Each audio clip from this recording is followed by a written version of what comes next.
Sino ang nagwagi sa binyag ni Jesus sa Jordan River? A. Juan ang Bautista. Ano ang tanging dalangin na itinuro ni Jesus sa kanyang mga alagad? A. Ama namin.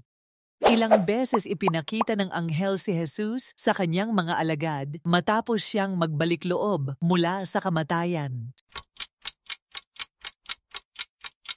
B. 2 beses. Sino ang tinatawag na unang binyagista? A. Juan ang Bautista.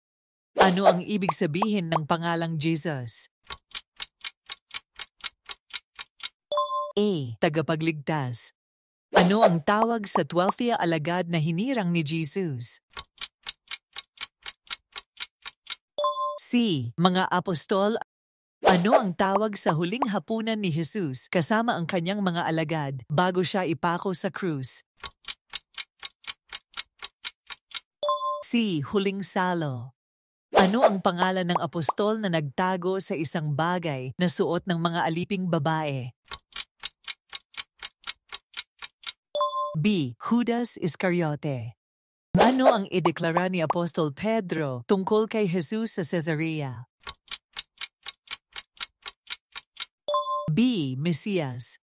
Sino ang apostol na hindi sumunod ng personal kay Jesus sa kanyang huling oras sa Getsemani? A. Pedro.